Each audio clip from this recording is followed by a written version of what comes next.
Evening, everyone.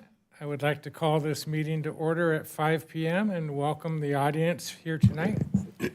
My name is David Friedendahl. I'm the mayor of Glendora and will serve as the presiding officer over these city council meetings. In consideration of others, kindly silence your electric devices, phones, and otherwise, and refrain from speaking unless recognized. If you're here in attendance and wish to speak during the public comment, speaker cards are located in the rear of the room at the lobby. Please fill one out and submit it to our recording admin before the close of public comment. Again, this is a public meeting for the community of Glendora. We appreciate and respect your participation here this evening. For the record, all members of the City Council are present and seated and prepared to do the business of the day. At this time, I would like to invite the city attorney to read us into closed session. Yes, Mayor. The council will be meeting in closed session on two items tonight. The first is a closed session which is authorized pursuant to Government Code Section 54956.9D2 and E1 due to significant exposure to litigation. And the second is a conference with labor negotiators. The closed session is authorized pursuant to Government Code Section 54956.6, and the city negotiators are listed in the agenda packet with the employee organizations referenced as AFSCME, American Federation of State, County, and Municipal Employees. Thank you, Mr. Aylshire. At this time, I would like to open public comment period and invite members of the audience to address this legislative bodies. Speakers are limited to 3 minutes, speaking only on the agenda items in the closed session agenda. If you're in attendance, please fill out the speaker card and submit to the recording admin before the close of public comment. Once recognized, speakers should advance to the podium, state your business, and we will be happy to hear you. Is there anyone wishing to speak on this item in public comment? Seeing none, do we have any correspondence? We do not, Mayor. Okay, therefore I shall close public comment and recess to closed session. Thank you.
For the audience here tonight, my name is David Friedendahl. I am the mayor of Glendora and serve as the presiding officer over the city council meetings. In considerations of others, I ask that you silence any phones or electronic devices and refrain from speaking unless recognized. If you are in attendance and wish to speak during public comment period, speaker cards that look like this are available in the lobby at the rear of the chamber. We ask that you please fill out such a card and submit it to our recording admin before the end of public comment so we can recognize you. When we do recognize you, we invite you to please come up to the podium and share your message. Tonight we have an invocation being offered by Pastor Karen Rugley of Vineyard Church of Glendora, with the Pledge of Allegiance following that to be led by Miss Erica Landman. Pastor, welcome. Please stand if you are able. Thank you so much for this honor. Would you bow your heads with me? Holy God, we recognize that you are sovereign in all things. And so tonight we set apart this time for your kingdom to be here on earth as it is in heaven. God, we thank you for the women and men that you have appointed of leadership in the city of Glendora. We thank you for their faithfulness, for their humility, God, and for their kindness to serve our community in this way. God, we pray that tonight would be a time that is honoring to you in all things, that we would look to you for wisdom and guidance, because your scripture says that you give it freely to all those who ask. And so we ask tonight, would you lead us, God, as we lead this beautiful city that you have entrusted to us? God, we thank you and that we get to do this together alongside this community. Would you be blessed and honored in all that we do? It's in your holy name that we pray. Amen. Amen. Amen. Thank you. Okay, let's please put our right hands over our heart for the pledge. I pledge allegiance to the flag of the United States of America and to the republic for which it stands, one nation, under God, indivisible, with liberty and justice for all.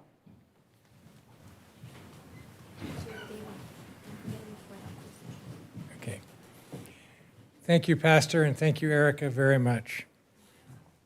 This time I'd like to ask our city attorney to please report out from our closed session meeting. Yes, Mayor, council members. The council met in closed session on two matters tonight. The first was authorized pursuant to Government Code Section 54956.9D2 and E1 due to significant exposure to litigation.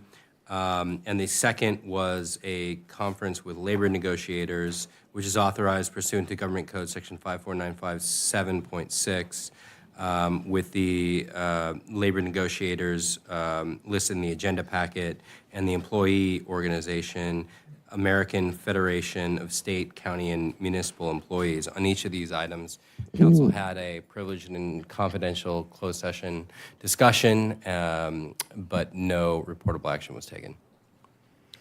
Thank you, Mr. Aylshire, very much. At this time, I would like to ask if we could reorder the agenda to bring items 4 and 5 of special items before public comment to respect the presenter's time schedule, because they have other places to go as well this evening. Can we do that? Okay. Thank you very much. And as such, I would like to invite Charter Oak Unified School District Superintendent, Dr. Danny Kim, to come forward and share his wonderful message. Welcome, right. Dr. Kim. Thank you very much, Mayor Friedendahl, council members, and Adam Raymond and entire staff. Such a pleasure to be here tonight. I am Danny Kim, Superintendent, Charter Oak Unified School District. Oftentimes we hear this message that it takes a village to raise a child. And in our case, it has been time and time proven that it takes a great city like the city of Glendora to help support the success of students in Charter Oak Unified. And we're just so blessed that you guys have been a part of that partnership for decades on end. I've been the superintendent for less than 8 months, 9 months around. And I've seen that through your participation, your engagement, community partnerships, Mr. Raymond's interactions with us and his staff's commitment towards our success, it's just been profound and evident. And so we want to thank you specifically for your support in our College Going Banner project. Part of our vision here in Charter Oak Unified on behalf of our Board of Education is to ensure that every single one of our kids are successful in whatever career choices they have or whatever college they decide to go to. And so this is one of those elements that we're trying to do to really engage our students, to acknowledge our great students, and to make sure that we are supporting their future growth. So you can see on some of these images, we have beautiful children, intelligent students, and those banners that have erected along Gladstone and other areas of Glendora is just a proud symbol of this partnership that we have together. So really, that's my short message to you. I want to thank, again, some of the staff here. I know Bill and John have been really supportive of this effort from day in and day out, just being communicative and working alongside Emily Hernandez, our public information specialist. And we wanted to have a little treat for you guys. And if we may, we'll leave it with staff. But we wanted to make sure you guys receive some Charter Oak swag. This is, now kids are, like teenagers are carrying this all the time, like these little, I don't know what, I call it like my man purse. So it's whatever you put on your side and all your goodies. So we'll have that for you guys as well. So with that, thank you, Mayor. Thank you, City Council. And Adam, appreciate your guys' time tonight. Thank you. Thank you, Dr. Kim and Ms. Hernandez. It's fun to work with and help those that are easy to help. So the partnership is incredible. Thank you.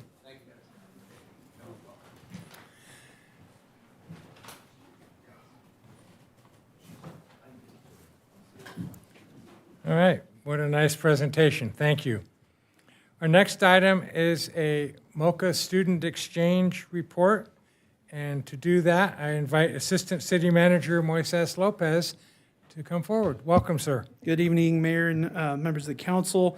Pleasure to be here this evening to share some exciting information with you publicly. As many of you already know, the City of Glendora and the City of MOCA, Japan have a long-standing sister city relationship that was most recently, we had the pleasure of visiting them last October on occasion of their 70th anniversary and got a chance to not just tour the city, get to know our counterparts in that jurisdiction, but really enrich the relationship that has grown over the years. The latest iteration of that relationship is a MOCA student exchange.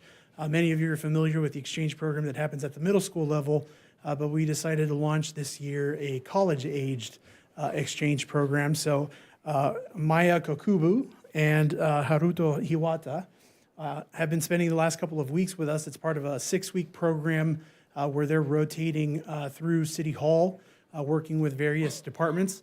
Just last week, they also had an opportunity to spend a week at Glendora Unified School District and actually facilitated a video exchange of high school students between GHS and their counterparts in MOCA.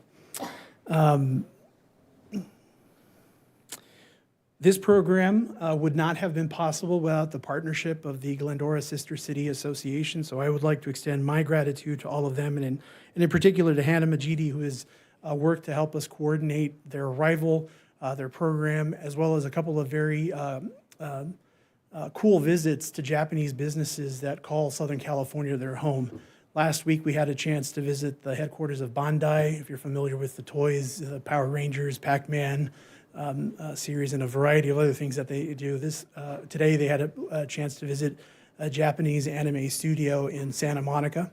They just got here actually about 40 minutes ago, so they've been working the entire day. We also had a chance to visit with the Consul General's office in LA and kind of share not just the strength of the sister city relationship between MOCA and Glendora, but also kind of shared with them what the program is and kind of share with the Consul General's office all of the things that we're doing, working in partnership with the city of MOCA. So they've had visits to several cultural associations, to businesses, and with various members of our community. So their 6-week program will end on September 19th, just a few weeks, just before our next city council meeting. So we thought it would be a great opportunity to formally introduce both Maya and Haruto here to the council in open session. So if we can call up Maya and Haruto, come on up.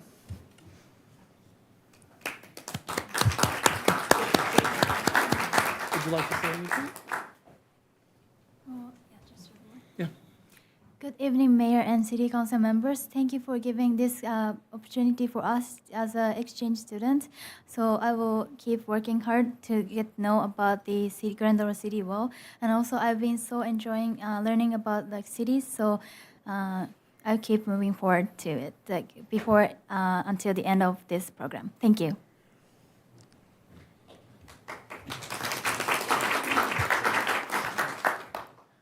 Thank you for giving this opportunity for me. My name is Haruto Hiwata. I was selected as a representative of MOCA, a success rate, and I'm really happy to be here. And I'm still learning American culture and about Glendora through the 6 weeks, and I still have 2 weeks. So I want to learn many things about Glendora, and I want to see the difference between MOCA and Glendora. And I'd like to contribute to make the relationship between MOCA and Glendora stronger and stronger. Thank you. One last thought, Mayor, because I think we should also express our appreciation. Maya and Haruto are staying with 2 families here locally. Tomoko Toland and her family have graciously hosted Haruto, and Marie Ricci, our deputy city manager, has actually graciously hosted Maya during her stay. So we really appreciate their partnership as part of this program. Thank you. Thank you, Mr. Lopez, and thank you to our interns. What a wonderful exchange and an experience. I remember their participation in our visit to MOCA. Yes, I got to go. It was great. They were great ambassadors to show us and teach us how they work in MOCA. So it was wonderful. So welcome and thank you for spending this time with us. Great, and thank you for the Tolands and the Ricci's for being households for them. I'm sure that's much better than a hotel, isn't it? Yeah. Thank you very much. Okay, with that, I'll bring it back to our public comment period and open public comment, inviting members to speak to the legislative body. You're limited to 3 minutes, speaking once, both on and off-topic agenda items. And if your attendance, as I mentioned earlier, the card's in the back, we invite you to please fill out a card, present it to our admin, and we will call you up and recognize you and invite you to speak. For your convenience, there is a small timer on the podium to help you keep track of your time. With that, I would like to invite Andrew Jared up. Andrew? Welcome, sir. Good evening. My name is Andrew Jared. I'm a resident of Glendora. I'm here in my capacity as a resident and a member of the FROG Committee, a committee called Facilities Restructuring of Glendora, put together by a group of citizens, about 30 of us that have met a couple of times to discuss item 14 on your agenda and how to deal with and help fund some ideas about funding a city civic center reorganization. I'm excited to see the plans that were put together and that rendering of what could be, and very excited and supportive of really making the civic center stronger and better for the next 50 to 100 years. So I look forward to any way that I can help to work with the city in this regard and work with the community to help that happen. Anybody in the public who would like to one of these pamphlets, I'm in the back row. See me afterwards. Thank you. Thank you, sir. All right. Next up, I'd like to invite Erica Landman to speak. Welcome. Hi, the timer is still going. Oh, Okay, all right, got it. All right, thank you. Hi, my name is Erica Landman. First of all, I'm just curious, I'm sorry, but why is there a different order of where you guys are sitting? What has happened? So, just honest question. Okay, so just by happenstance, I ran across an article regarding the recent passing of a former Palm Springs mayor. In order to honor the recent passing of the former mayor, the current mayor of Palm Springs ordered all flags be flown at half-staff for 7 days. Is this something possibly Glendora would consider in honor of the August 17th passing of the former mayor, Lois Shade? It would cost nothing, and it would spread a compassionate message. And P.S., that was a really great presentation that was made at the last council meeting, remembering Lois, and the article was very nice as well. Thank you. Okay, also kind of piggybacking off that, when are the mayor headshots returning? And they used to line the wall, and I know they're removed, but it's part of our history. It's something that I think is important. And then I just wanted to add the banners that are along Gladstone, Plymouth, Clariday, Badillo, Cypress. It's amazing. It's such an amazing message of telling, just as a way of sharing pride about like what the kids accomplished in Charter Oak, and I wish more school districts would go to honoring, the graduating class. I thought that was a great idea. I never saw it before. I already asked Covina Valley if they could do that, and copy it, but that would be something, a nice message. So anyway, thank you. thank you, Erica. All right, Braden Elias. Braden, you're up.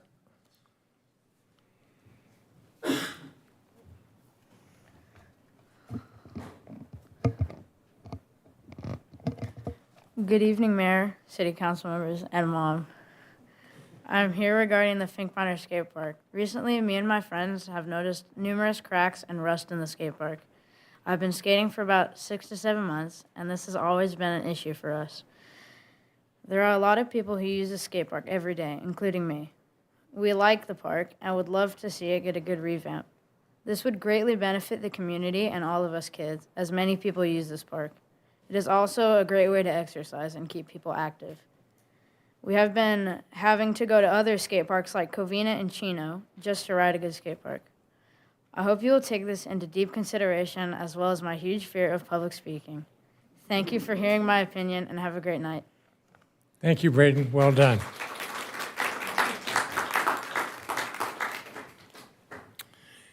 Bob Moore. Welcome, Mr. Moore. Thank you. Good evening. This city government has ghosted its residents and failed to notify the vast majority of us prior to the July 8th vote approving an agreement in principle called the Glendora Vision Plan to build 1,000 units in one specific location with towers reaching 95 feet in height or 10 stories. If I can get junk mail every day addressed to me or to my residents, you can send out a meeting notice to me, but you never did because you never conducted any public meetings. You had a couple of coffee clatches. You had one meeting with hand-picked people like a star chamber. No meetings in this civic center with the general public, none. We have a city attorney, we have the Brown Act law, and you need to start giving us fair notice. When confronted about this lack of notice at last Tuesday's council meeting, it was said, "Aw shucks, we're going to have a lot of votes. Let's meet for lunch and talk about it." What was that? That itself sounds like political glad handling done right out in the open. This is not aw shucks. This is not some small backwood Texas town. You need to start acting more professionally, more consistently. This is the largest county in the country, larger than 27 states. You need to start having public meetings right here in the Civic Center with plenty of city notice first, way prior to any of your votes. Where is our city attorney? My family goes back to 1968 here in Glendora, and no city council has ever voted for this type of a radical plan. You are not showing good stewardship. Thank you very much, and Glendora, you can do better than this. Good evening. Thank you, Mr. Moore. Is there anyone else wishing to speak during public comment? Okay, as such, I will then close public comment. Have we received any correspondence? We have not, Mayor. Okay, thank you very much. I'll bring it back for member statements and invite council to make their shares for the evening. Michael, I'll invite you first. I'll switch things up. Why be normal? I would like to be able to close this meeting in the memory of Mr. Daniel Chakbazoff. Mr. Chakbazoff passed away on Wednesday, August 13th, at the age of 91, and has been a longtime resident of Glendora, as well as a parishioner at St. Dorothy's. In fact, I was just told at his funeral there were over 300 people in attendance. Serving on many international sports organizations and prominent leader in the Glendora Middle East community. Beyond his professional accomplishments, Daniel was known for his humility, kindness, and generosity. He was a father figure for many, always ready to lend a hand and guide others through life's challenges. He believes true wealth was measured in good deeds and living with integrity. Married to his beloved Salwa for 65 years, that's a long time. Daniel's greatest joy was with his family. He treasured every moment of his 3 sons, his 6 grandchildren that reside here in Glendora, cherishing their school and sport events and surrounding himself with their love and his retirement years. Daniel leaves behind a legacy of courage, compassion, and devotion that will continue to inspire all who knew him. So here's if you want his name. Thank you, Michael, and certainly we will make that recognition. Thank you. Also, the COG has been working with LaCasha. As you know, they had the Measure A monies for the extra sales tax, and going back and forth, and Adam was in the meeting with me just the other day at the executive committee, that they want to anywhere from 20% to 35% of the monies collected and given to us or our city. I think it was somewhere around $180,000 we're guesstimating, that they want to go straight to attorneys to pay for legal fees for renters. And it negates what this is all really about, to help the renters and homeless and things of that nature directly, and now they want some of this money to go to attorneys. You know, no disrespect to any, but this needs to go to help the folks out there that are in need, homeless. That was the whole idea behind this. They're going to have a vote, I believe, Adam, was the 17th, I think it is. And the COG has been working tirelessly to try to negotiate down to a 20%, but also make it so if there's not a need for it, then they don't have to spend it and they can put it back into the services of helping the homeless. So this is an ongoing dialogue, which is still kind of challenging. I also wanted to say something to Dr. Kim. Karen and I went to their opening day, and it was a really nice event. Dr. Kim did an amazing presentation of a trip that he took to San Francisco, I think with his family, I think it was, and about a gum wall and different things of that nature. He's very inspirational in his talk, and he had everyone's attention for probably about 25 minutes, and that's hard to do, to keep everyone's attention. And he did just an amazing job. So my heart goes out to Charter Oak and everything that he is doing. It's just an amazing job. So also, since we had a couple of questions here, fixing the skate park, is that something that's on the list? I see John back there, so he'll come on up and answer that question for us.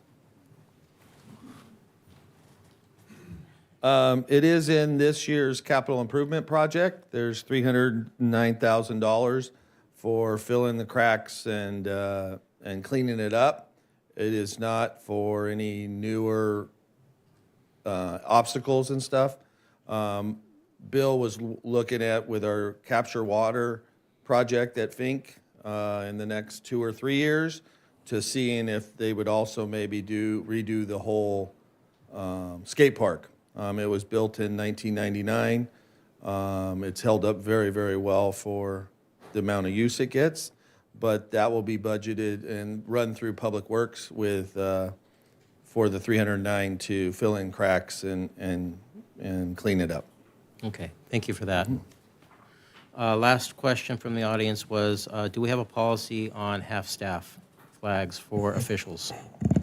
You know, I'll have to go back and check. I don't think we have one specifically. The question does come up from time to time. Usually we follow any of the presidential orders for flag at half-staff is what we do here, or any special accommodations therein. I know that the county, for example, has looked at Patriots Day and flags half-staff on September 11th. So we'll look at those things, but I don't believe we have a flag policy at the city. It's something we've not had that conversation on, but if that's the will of the council, happy to take a look at something like that as well.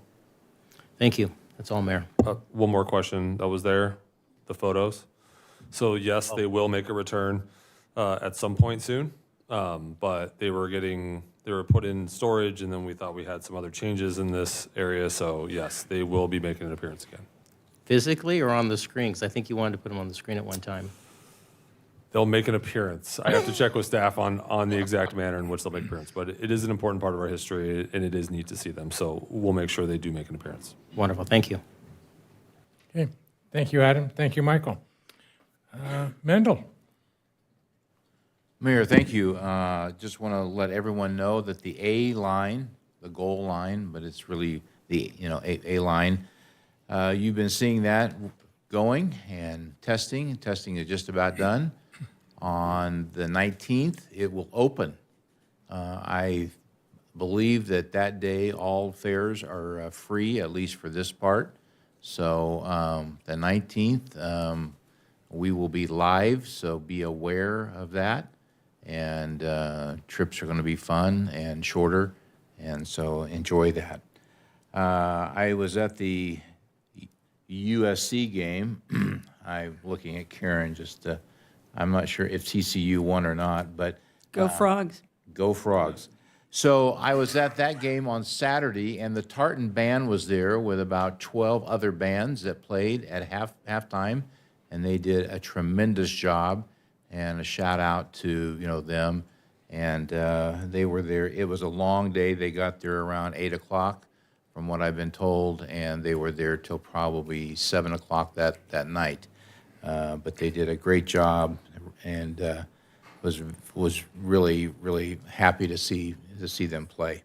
Lastly, there was a article in the Examiner that unfortunately had a lot of mistakes in it. I will save my corrective thoughts until we get to that on item number 14. But it's created a bit of a stir within the city because we do like to make sure that information that is out there is accurate. And unfortunately, there was a lot that was not here. But I will save my additional thoughts until then. Thank you. Okay, thank you, Mendel. Shauna. Nothing for me except to say good job, Braden. I'm really proud of you for to come up here and express your thoughts. And be careful getting home. Thank you, Shauna. Karen? And to follow up on that, that's how we got the skate park, was folks like you came before the city council and asked them for a skate park, so keep up the good work. Tonight, we were reminded by our partnership with Mocha Japan that to use the Disney line, it is a small world after all, that we are connected in so many ways and impact one another's lives. And so it is a great partnership that we have, and it continually reminds us that we are connected. And September 11th is a day that reminds us of connections in a sad way, but also in a positive way. On September 11th, 2001, we saw the worst in humanity, but we also saw the best in humanity as people pulled together, as people ran into danger, as people helped one another. And it is that spirit that we need to see more of, people overlooking differences to work together for the common good and using positive energy to do that. So as we as a community come together on September 11th, I would remind us to do that very thing. September 11th at 6 p.m. in front of City Hall, we have the opportunity to come together to remember September 11th, 2001, and what it represents as we work to serve one another and help one another. So, thank you. Thank you, Karen. Braden, stick around because you know how to ask for things. Asking and getting it done by the end of the year, I'm going to learn something from you and figure that out because what a great timetable. Good job. At the last meeting, we made an announcement that there would in fact be a town hall meeting coming soon to address information and education and process related to the volatile subject of the station vision plan. I'm pleased to announce that we landed on a date today. It'll be in 10 minutes. No, it won't. It's going to be Tuesday, September 30th at 6 p.m. till we're done in the Bidwell Forum. It will be an informal workshop to learn, listen, ask questions, get answers, good feedback. I know it'll be a respectful, informative process, and we look forward to that. Is it a relitigation of the topic and the subject? No. Is it an education, information, understanding, and what's next? Absolutely. So that's something we look forward to. And beyond that, I have no other comments. I bring it back to Mr. Raymond, Mr. Aylshire. Oh, okay, great. Thank you very much.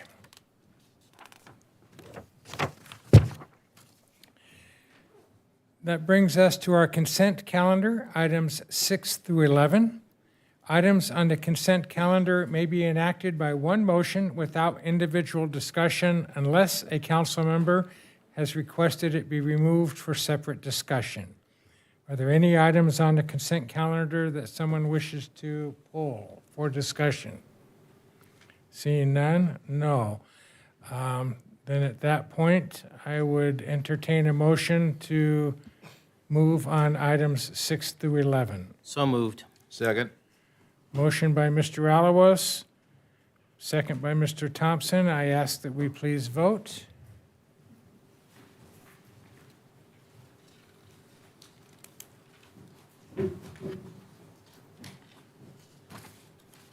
Motion carries 5-0. Thank you very much. Motion carries. All right, moving to member agenda items.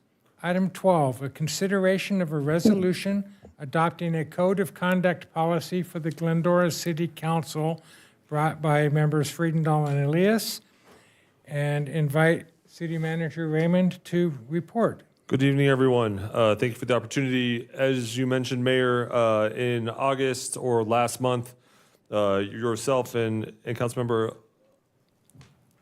asked us to come up with a City Council Code of Conduct policy. So the policy that's attached to your agenda item this evening is informed by various city policies, Rosenberg's Rules of Order, the Brown Act, other state requirements, our municipal code, and other cities that have certain policies. In some cities, they're called council norms and procedures. Sometimes they're called code of conduct policy. The actual policy itself follows in line with several other policies that the city council has undertaken in your strategic plan in previous years. Talked about modernization and centralization, transparency efforts on how we operate as a city. This policy would fall in that realm. The policy itself would be the most recent policy that the city council has adopted to talk about its own activities since a communication policy related to the A-line in 2020, as well as rules and protocols for city council meetings, which was adopted via resolution in 2024. Policy itself provides some core values for how the council operates and communicates. It talks about its conduct during meetings, towards colleagues, towards city staff, towards the public, conduct with the media and as well as other agencies. There is a process on how we make or discuss items as a city council up on the dais for making informed policy sort of direction for staff to follow. Talks about use of city resources and confidentiality, mostly as it relates to closed session. So there's a one voice a provision that is in the policy. It talks about unified communication. It ensures that any council member who is not with the majority has the right to express their own opinion. And it talks about representation of the city with city council policy, and then informing the public that if you have your own opinion, you must make it very clear that you're doing so in your own right. A lot of this section was taken from our legislative action policy, which the city council adopted about 6 years ago. A practical example of this section would relate to the boards and commissions that the city council is a part of. So for example, if the city gave policy direction, which it often does on this dais, a council member assigned to a board or commission, say it's League of California Cities, for example, cannot give their own personal opinion, but rather the policy direction of the city council. And that's an example.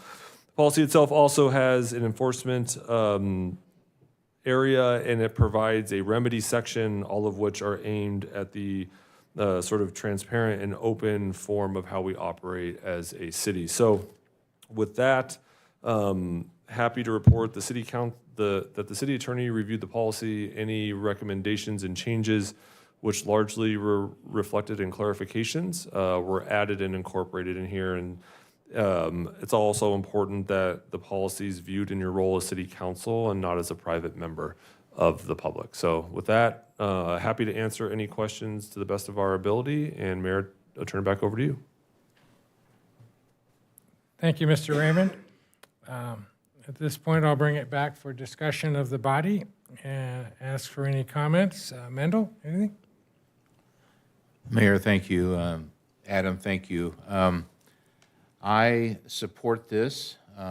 It's a common sense approach. A lot of cities have it, and I think it's appropriate for us to have it. And I think it's well thought out and well written.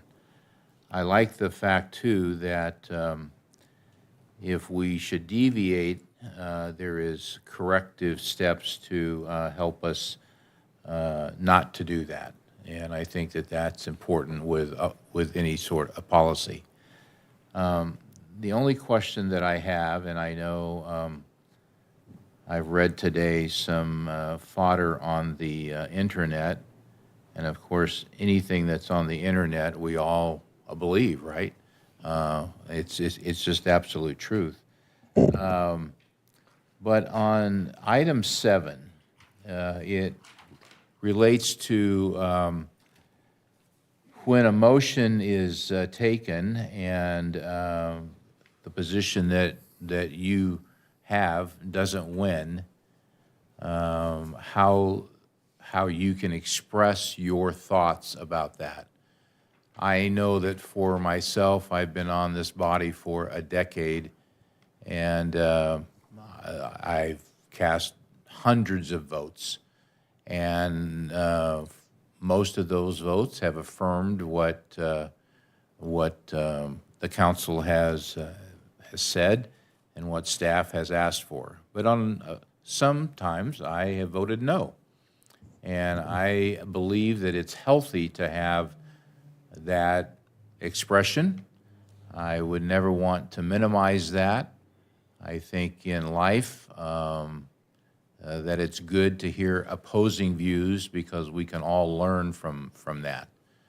With that said, though, I would like for Adam or Danny or whoever wants to wade in on the one voice statement here, because there's been some talk that, this is a policy, or this part at least will limit my freedom of speech and will restrict me from saying why I voted no. And I don't believe that that is the intention of this. I know that the times that I have voted no, I have made a pivot in my mind to support the wisdom that our council has and support what has been approved. If I'm asked why I voted no, I indicate why, but I'm quicker to say why I think that that we said yes.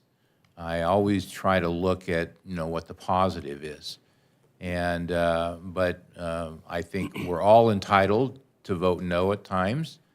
As I said there, I think that there is wisdom from that. But Adam, could you?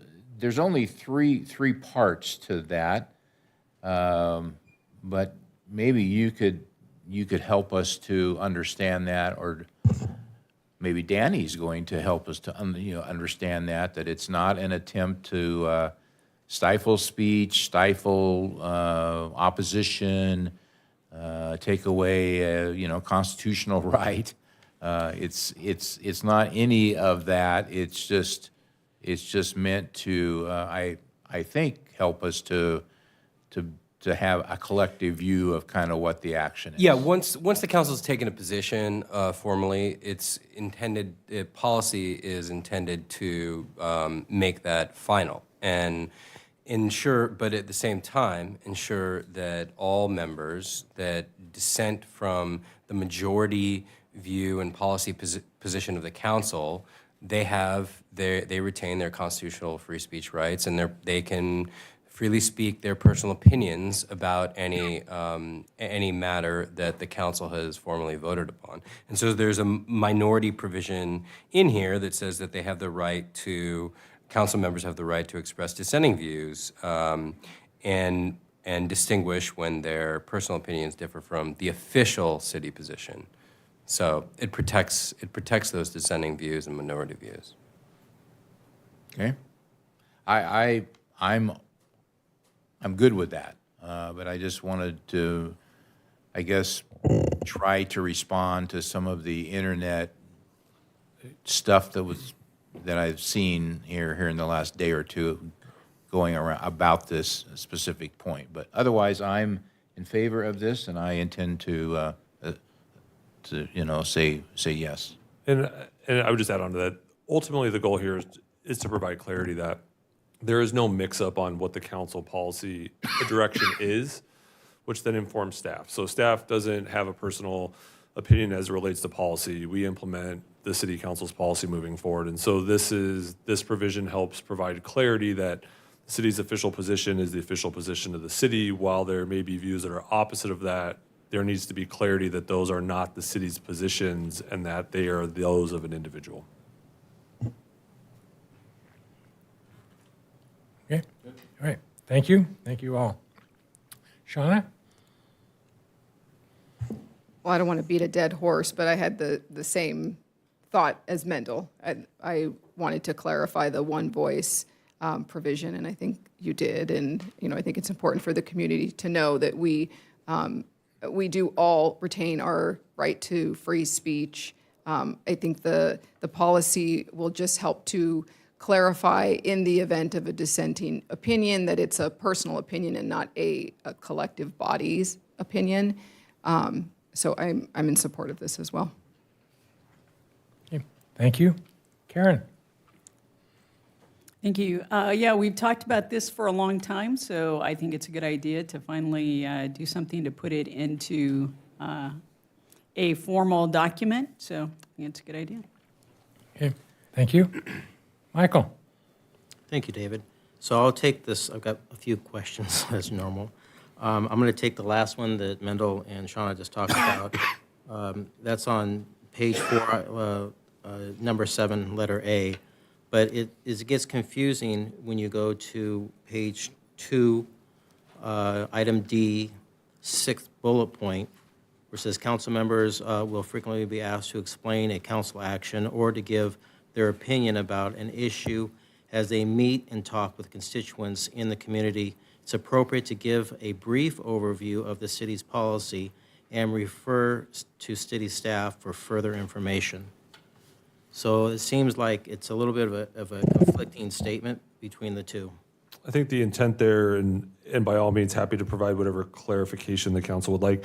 The intent there is if you're in your official capacity as a council member out there in the city doing something on behalf, that you're clear what the city's official policy position is. I think the intent here is pretty clear that the goal is to provide, clarity and transparency in the city's operations, while clearly requiring in sort of the one voice area that if you have a differing opinion for what the city's policy is, that you clearly articulate that that is your own. Well, that sounds reasonable, but it just seems like that's in a conflict with the two, and you can make out of it what you want. And so I would like to see that language cleared up on page 2, item D. What specifically? I would just strike it. Strike. Because you're already saying basically what we're all talking about on page 4, item 7, letter A. You're already saying it. But this, if you marry the two together, it conflicts. Well, it doesn't. I don't think it actually conflicts. I think that this provides sort of an overall explanation and specific circumstances of where these issues may arise. It's up to the full council. This is purely policy, whether or not to include this provision or not. We can strike it or not. But if you struck it, it wouldn't make any difference because you're already saying it. Yeah, and Mayor Pro Tem, just one point of clarity, and I understand the question. I think the more intent here is that we're not overpromising the public that the city council is going to perform a certain policy that we don't already have on the books, and important to direct those individuals to the right place so they can be taken care of. This is what you're talking about. Well, I think it's pretty clear already with the other provisions. It is we have there. appropriate to give brief overview of the city policy and refer the city to city staff for further information. It is inappropriate to overtly or implicitly promise council action or to promise city staff will do something specific and it relates to a specific pothole or library book or And that's plant reasonable. new flowers. So I think that's more of the intention of this section than asking for your own opinion. Right, so can you make that a separate bullet point, the second, The last sentence? last Yeah, I think sentence, make it a that's- separate bullet point? Yeah, absolutely. If that's the will of the council, I think that's easy. Well, it kind of conflicts, I think, with the first two lines. I'll go on. You guys can think Yeah, I about don't it. see the conflict. So we- There isn't a conflict. It's primarily saying that when you are asked about, from the public to explain a council action or an opinion when you're dealing with constituents, that you can refer them to city staff and give a brief overview. And then it says, but you should not promise a specific city action on a particular issue. That's I don't see clear. it as in conflict. We can separate it out into 2 bullet points. We can remove either of them if the council just. Well, I don't know if it's appropriate to say it's appropriate to give a brief overview. What if they want more information as why you either voted for it or didn't vote for it? I actually think this relates to existing policy, so I can understand I'm happy to work with the language if that's what the council wants, happy to provide I clarity. just want clarity. Yeah. Words mean things, as the mayor would say. So we already have, we're a general law city, we already have information on here as far as if you want to censure somebody. It's already in general law policy. Is it appropriate to mimic it in here? This is typical, yeah. Yeah. On page 2, third bullet point, misinformation. Who's going to be the arbiter of misinformation? Which subsection are we talking about? Well, it's page 2, bullet point, So there's C, D, E, and F. it's D, third bullet point. I didn't put the D, sorry. So avoid spreading misinformation. Who is going to be the arbiter of misinformation? So the policy relates to, and I think it's section 8, talks about if someone's there, I mean, we can talk about informal resolutions and investigation if necessary, but I think the goal here is the purposeful misinformation. I don't think it's, hey, I thought we were going to do 10 potholes this week and we did 12. That's not what the policy's intention is. I believe the intention of the policy is purposeful misinformation. Again, then who regulates purposeful litigation? The five of you. Yeah, Information. The city council. Ultimately, all of this is subject So we to- provide the definition. Yeah, yes, it's your policy. I mean, you can have it written and stated however you so choose. So, but I think that then becomes the realm of the city council. The city council handles the city council members. That's The not, remedies are ultimately up to the council for any of the perceived or actual infractions of any of these policies. Page 2, bullet point 4, direct all citizen complaints to the city manager. Currently, right now, based on your direction, you can send it to a director of the CCU, so you're aware of it. Are you changing that policy? No, I mean, I think the intent here is that council's not intimately involved in some of the personnel matters that it shouldn't be involved in.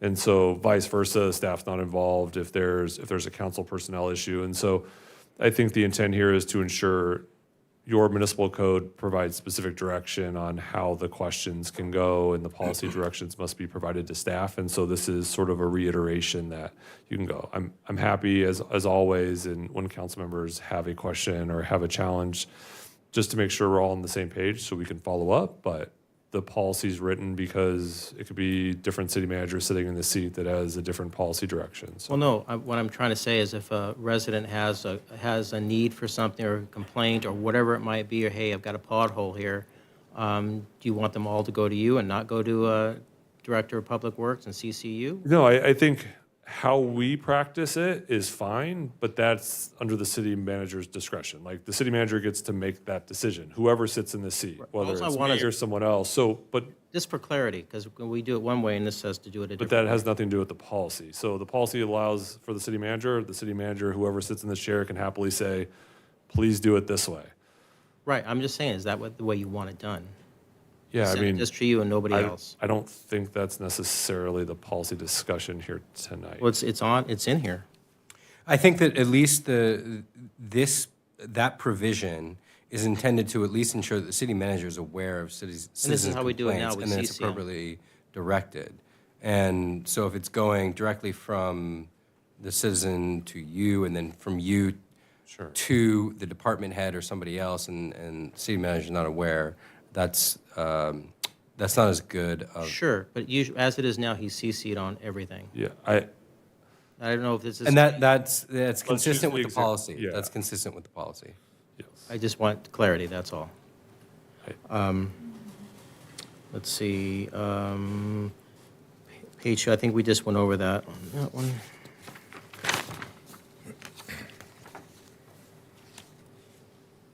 So on page 5, item D, under remedies, item number 7, penalties need to be removed. It's, what do I do with it? Other penalties approved by a majority of the council as may be applicable under the circumstances. So you're saying on the fly, the council can change penalties without forethought? City council is always entitled to its own policy and decision-making process. More the regulatory side, if the city attorney would like to provide a more specific answer, I believe that's more of a catch-all, that maybe there's a unique solution to an issue that the city council comes up with, and maybe other penalties isn't the right word, maybe it's other remedies, or maybe it's something else. I mean, I think the intent. Yeah, it could there be. is Yeah, a it could be other catch-all. solutions. Yeah. You know, Yeah, but if you're going to have a policy, you want to outline what the ramifications are. You don't want to say on the fly, you can change. you don't want to check. limit yourself though to these specific remedies. And if there's another appropriate penalty or solution to address an issue, then that's what this provision allows for. It just seems like a blank check and could be political. But it's by the majority of the council, and so. Yeah, but then that's why you do policies for. Ultimately, the city council's policy, yeah. Okay. That's what I have for questions. Okay, thank you, Michael. My comments are that this is not a reaction to any existing issues. It's just to help get our council on board with what's good practice and amongst our neighboring cities to help us remember how to stay out of the news, but make the news. It's a good thing, I believe, and hopefully we don't have to lean on it, but we all practice it in our daily business in good faith as we do anyway. A couple of those language items might be worth a visit. Okay. I think if you're going to provide clarity under section D and kind of reviewing it, I know the city attorney made an opinion that they're not in conflict. If we do break it out, I would recommend breaking it out. It says it is appropriate to provide a brief overview of city policy and refer to city staff for further information. It is inappropriate to overtly or implicitly promise council action. You find if that's its own section, if the council feels like it's unclear that council members will be frequently asked, I'm happy to strike that first sentence. I think that gets to the heart of the issue. I do. Which item? D? Last bullet point in D. So that bullet point, if appropriate, would start with, it is appropriate. First sentence would The first sentence would be, it is appropriate. We would strike the council members. The first sentence would be removed with that Yeah. bullet point.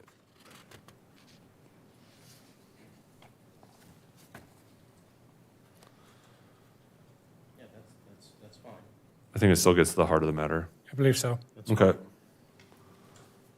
And then there was another request for other penalties to potentially read other remedies or other solutions, maybe a better answer. Are we okay with that? I just don't want, I mean, we have a council here, you have councils in the future, this is here, and I don't want this to be a political tool or a blank check, just on the fly saying, okay, we have a problem. Yeah, I think the aim is, in an abundance of caution, trying to provide the council with as much flexibility, because you're exactly right. We don't know who'll be sitting in these chairs or those chairs, and to provide them with the flexibility needed to address the situation, or hopefully not a situation, but anything that comes up. Would the council like to consider any language changes there? Well, it's a pretty robust item, there's 6 items there of spanking somebody.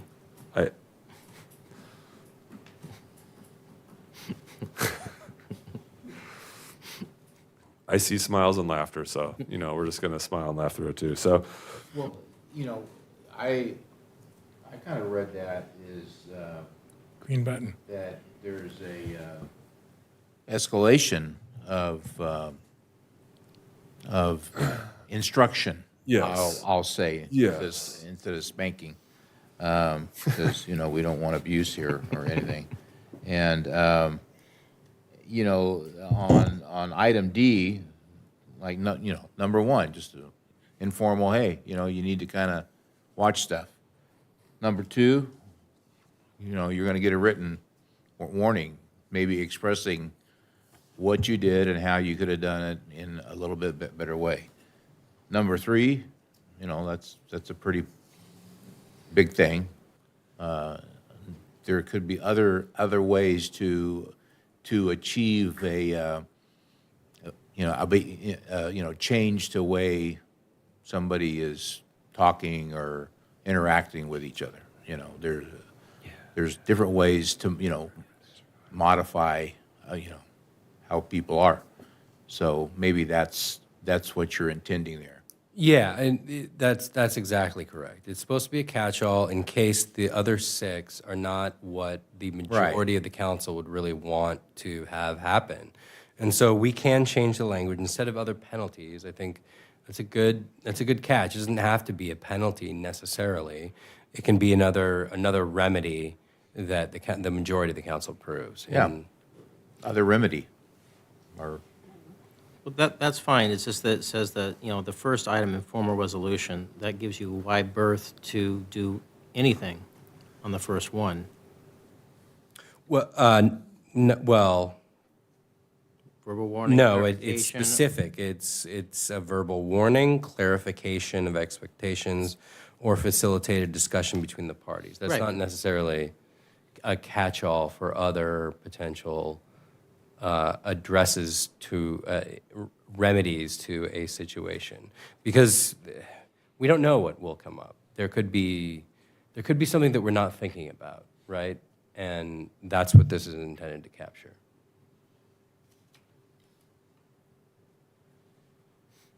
Okay. It looked like, Mayor, most of the heads nodding were for the word remedy. So we'll make So- that note. If there's a motion to accept the policy, then we'll incorporate those two changes by reference. So moved. Okay. I have a motion to accept with adjustments noted by Karen. Do we have a second? Second, and could I ask a question? When is it effective? Because on the header, it says TBD. Tonight, it would be effective immediately. That's fine with me. I just didn't know when, if we had to have a second reading or. No, it's not an ordinance, so just a resolution. Okay. Okay. I'll ask for a vote, please.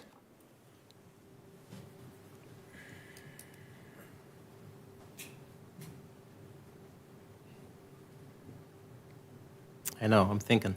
I usually don't take this long. Oh, what the hell. I'll be a different person tonight.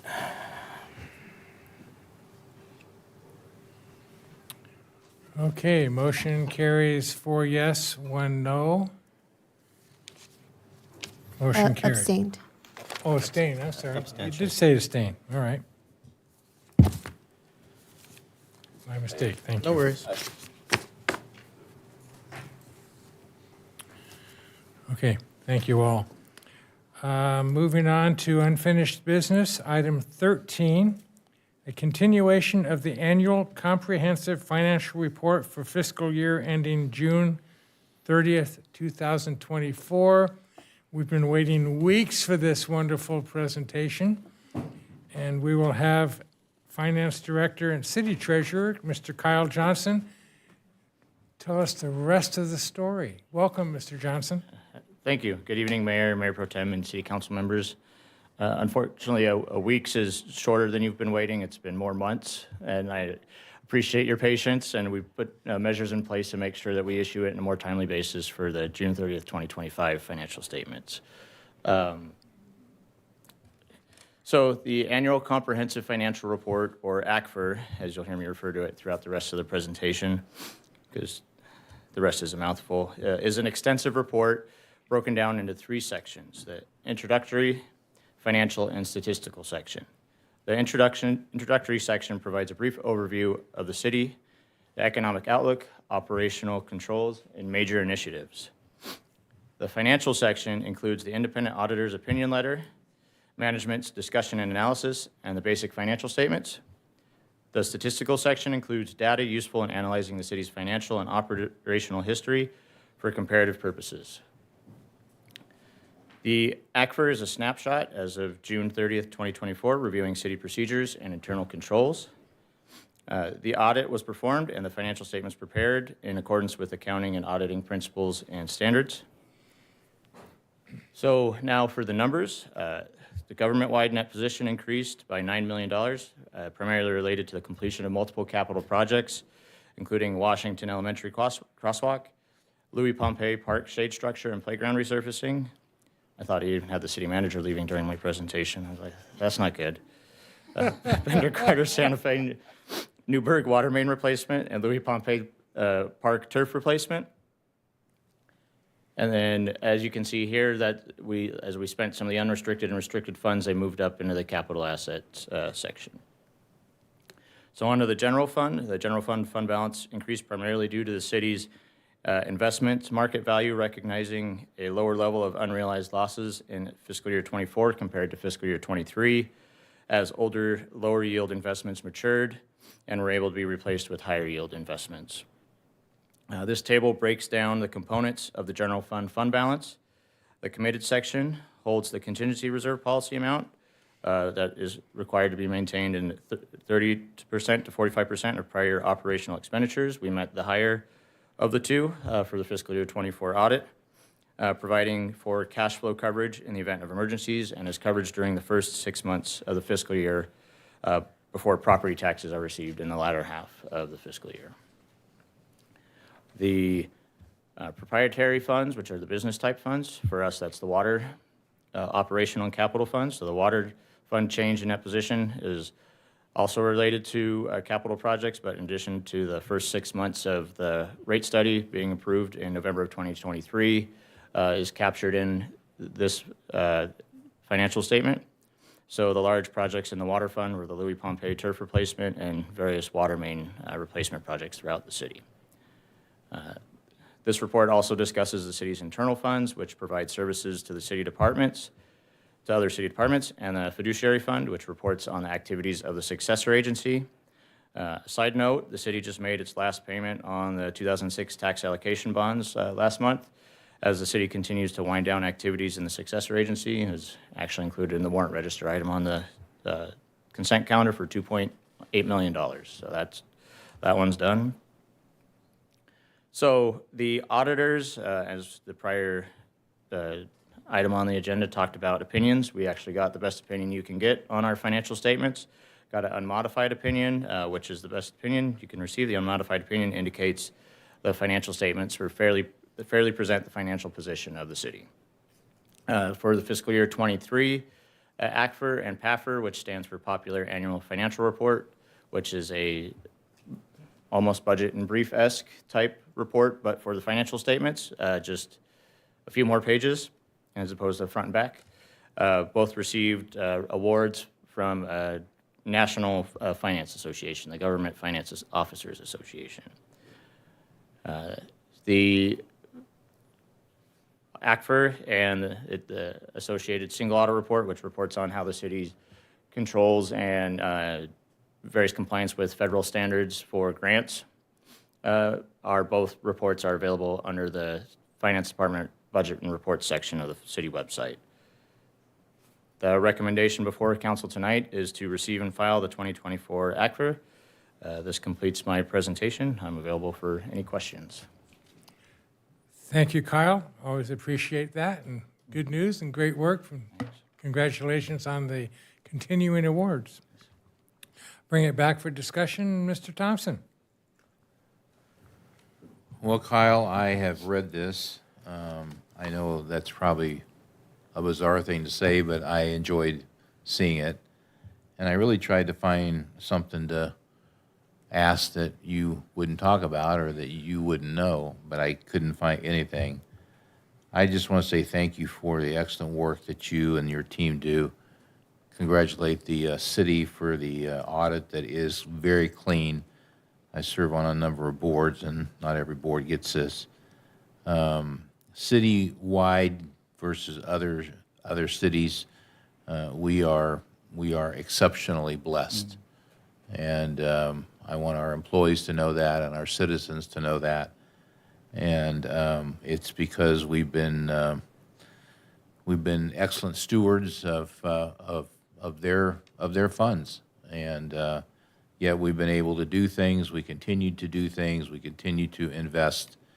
I want to applaud staff for the numerous grants that they've gotten. That has gone up a lot, and I want to say thank you to each one of them. I've never said this, but I want to say thank you to the State Investment Fund for coming in pretty close to what their goal was. Mm-hmm.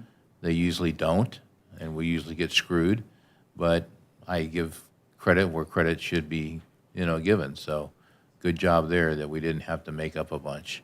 Yeah. So I am ready to approve this, and excellent job. Thank you. Thank you, Mendel. Karen? Your report was shorter than the commentary on it, so bravo. Well done. And you even got some humor in there, so good job. Thank you, Kyle. Thank you, Karen. Shauna? Thank you, Kyle. Great report. And I don't care what anybody says, your reports are just enthralling. Thank you. No questions for me. Did a good job. Thank you, Shauna. Michael? What, no dad jokes? I had a couple of observational humorous items, but So no can you- official dad jokes. Can you let everybody know when they're going to see the budget and brief pamphlet?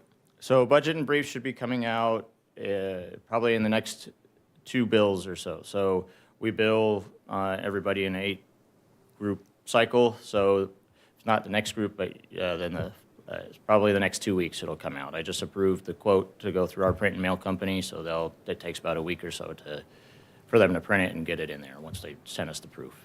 Wonderful. You guys always do an amazing job with this. We've never had any issues at all. We continue to get the awards, and our financial position here is strong. So my hat's off to you and the whole team, Marie and everybody. It's just an amazing job you folks do. It makes our job easier, so we don't have to worry about where we're going to get payroll next week. So it's pretty good. And being, from private business and everything, I know how stressful that can get from time to time. Yeah. So thank you very much. You're welcome. Thank you, Michael. And good job. Thank you very much. Thank you. With that, I'll entertain a motion to So file and moved. receive. So moved. Moved by Mr. Alawas, Second. second by Mr. Thompson. Please vote. Measure passes unanimously, 5-0. Thank you very much. Okay, item 14, a Civic Center update. And invite Assistant City Manager Moises Lopez to report. Welcome back. Thank you, Mayor. Happy to be back. Well, not often I have 2 presentations in one night, so I would say buy a Powerball ticket, but that doesn't matter anymore. But good evening. Tonight, we're going to be talking about the Civic Center project, including some renderings and cost estimates, as well as some key considerations in our ongoing discussion about the condition of our facilities on a citywide basis. This is going to be focused just on the Civic Center campus. It's a project that's reflected in the City Council's adopted strategic plan. The item aligns with our strategic focus on new and revitalized facilities and the council's actions directing staff to explore options. So part of the evaluation that we've been undertaking is identifying ways in which we can fund a potential new Civic Center project. We've been reviewing our space planning needs, and we've done a lot of work, not just with the DLR group, but internally as a city staff, and I'll get to that in just a couple of slides. And then ultimately decide whether to remodel the existing structures or pursue a new construction. So over the last 5 years, the city's invested more than $50 million in its streets, parks, and water systems to benefit our community and contribute positively to the quality of life that Glendorans enjoy. But in spite of those investments, the city still faces about $50 million in deferred maintenance needs for all of its city facilities. And we would need well over $250 million to modernize all of the facilities that the city currently enjoys. A community survey was conducted where 53% of our community would support a potential facilities bond as a way to generate revenue for this particular project. And while that does fall short of the 2/3 voter threshold that would be required for a measure of its type, a citizen-led initiative could succeed with a simple majority. We have hired the DLR group to prepare the conceptual renderings that I'll share in a couple of slides. And importantly, they've also done a great deal of work to prepare what's called a rough order of magnitude cost estimate for the entire project. As it stands, they estimate that the project would cost about $125 million, and I'll get into a little bit of that a little later as well. The discussion about the conditions of our facilities is not a new one. In 2023, the council received the library structural assessment. We also completed a water infrastructure assessment. That assessment alone identified about $350 million in long-term capital needs to sustain our water utility well into the future. In early 2024, the council reviewed a variety of library funding opportunities, and as a consequence of that discussion, directed staff to survey the community about the feasibility for a revenue measure. Again, that survey found that 53% support existed in our community for a citywide measure. Interestingly, The community also, by a 45% margin, indicated that they would be willing to support a library-only measure. Later that year, a proposed constitutional amendment to the Constitution of the State of California failed that would have dropped the threshold, the voter threshold for a bond of this particular type from 2/3 to 55%, which is similar to what school districts currently enjoy. In March of this year, the council directed staff to return with Civic Center-specific cost estimates. So we are here tonight to kind of fulfill that direction. Despite investments that have been made to all of our facilities, our core civic facilities remain outdated and inefficient. The conceptual plan incorporates the library, police department, city hall, as well as a proposed parking structure. And I want to highlight some of the work that the DLR group undertook as they reviewed all of the as-built plans for all of our existing facilities. They looked at the deferred maintenance documents that were prepared as part of a separate assessment. They looked at the structural assessment that was prepared for the library, as well as the visioning process that ultimately resulted from that part of that work where stakeholders met with our consultants at the time to prepare some visioning components for the library about elements that should be incorporated in the library of the future. The design that you'll see in a couple of slides seeks to honor the 1921 City Hall architecture, but incorporates modern, flexible facilities that will serve us not just now, but well into the future. A key feature of the design is a new plaza, which we envision as a central gathering space to link the village and Metro A line, and it's designed to be a vibrant hub for events and community activity. So not just what we currently program at the Bidwell Plaza or in the Bidwell building, but other activities that occur throughout our community or that we haven't actually envisioned that could be part of what happens at this particular location. It's critically important that I mention that these renderings are simply conceptual. They need refinement. We need more community input, and we need more technical review before any decisions can be made as to the finality of that particular design. And we recently met with a group of residents who were interested in the condition of the city's efforts to improve its civic facilities, where we shared these renderings, we shared the rough order of magnitude, cost estimates, and we did that because we wanted to gather some feedback to make sure that we were on the right path before we got back to council in kind of a public setting. Unfortunately, the renderings were shared publicly well ahead of schedule, and some of the information that's been circulating is incomplete or inaccurate and lacked the context relative to the work that the council has done to really evaluate and put a plan in place to repair our facilities. So without further ado, let's start talking about the conceptual design. The proposed plan, this is a site plan. The proposed plan includes a renovated city hall alongside a 9,000 square foot addition, basically to the south and to the east. A brand new 50,000 square foot library would serve as a centerpiece for learning and community programs. Again, we're taking feedback from the visioning process that was undertaken a little more than a year ago with various stakeholders to make sure that we program certain spaces, or at least are flexible enough to program the variety of spaces that we envision as part of the library of the future. A 24,000 square foot plaza would provide that flexible event space and amphitheater style seating. So you can see that in kind of the center of the design there. That is a much larger space compared to what's currently available as part of the Bidwell Plaza. The police station would see an 8,000 square foot addition and would provide some much needed additional parking within the walls of the facility. And finally, we are proposing, as part of this conceptual plan, a 3-level parking garage that would have a total of 202 parking spaces, with one of those levels being below ground as part of the concept. Again, we would look to have that facility serve not just the Civic Center campus, but also serve as additional parking for the village. Is one of the frequent comments that we receive from residents who participate in events in the village about the availability of parking. So this is a rendering of the conceptual plan from the corner of Glendora Avenue and Foothill Boulevard. This is looking in a southeast direction. You'll notice City Hall there at the forefront, the new library building there fronting onto Glendora Avenue. It was important that the building be situated close to the street to kind of build off the energy that we anticipate along Glendora Avenue. And you'll notice If you look through the trees, there are some pedestrians walking through or under the building that would provide a direct access point into the plaza area at ground level. To the left of City Hall, or to the east, you'll see there a portion of the parking structure with some architectural elements to make it render a little bit better and fit more into the neighborhood. You'll also see some kind of outlying white boxes behind the buildings.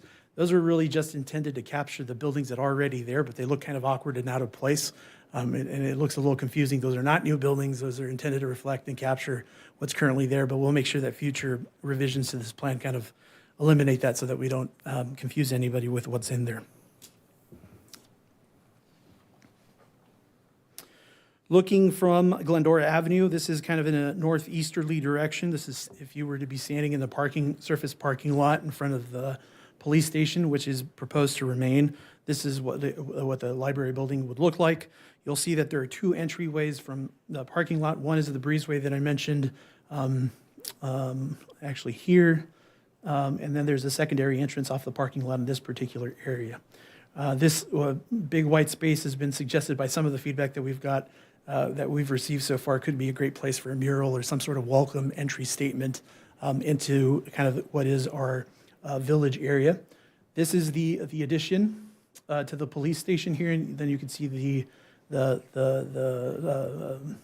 roof line of the existing police station there. Then lastly, this is the view from the plaza area. This is looking in a southwesterly direction. Think of it as being kind of elevated over Vista Bonito, which is where the food trucks are parked in this particular rendering.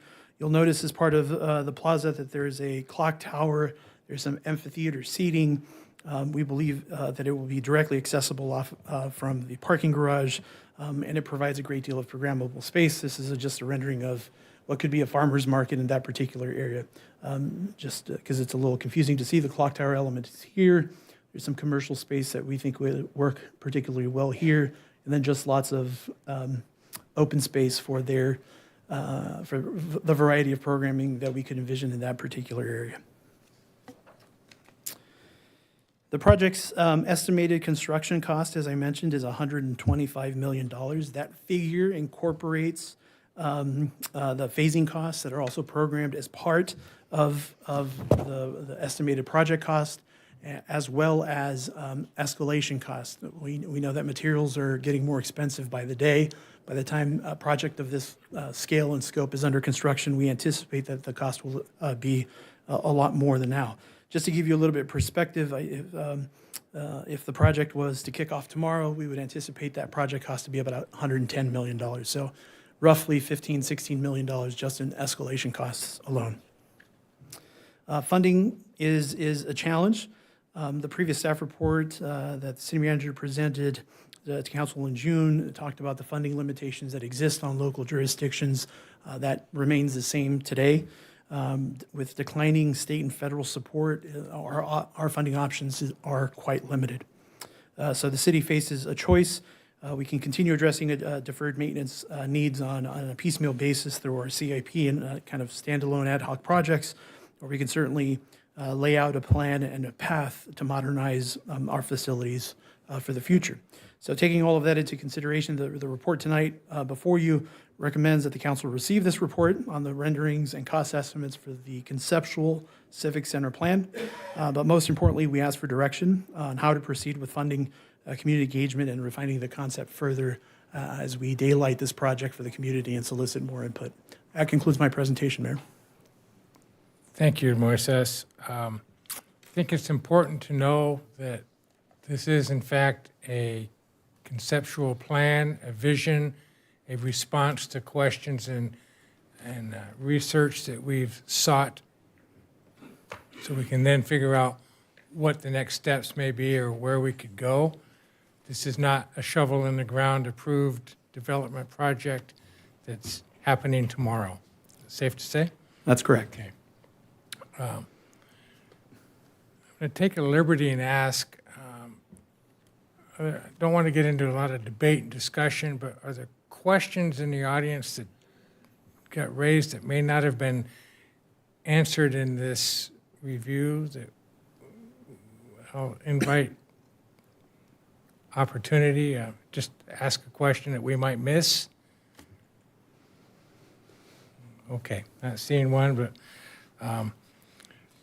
I think it's safe to say that as this concept progresses, there'll be plenty of opportunity for public hearing and comment and input as we finalize some of those plans. Is that safe to say?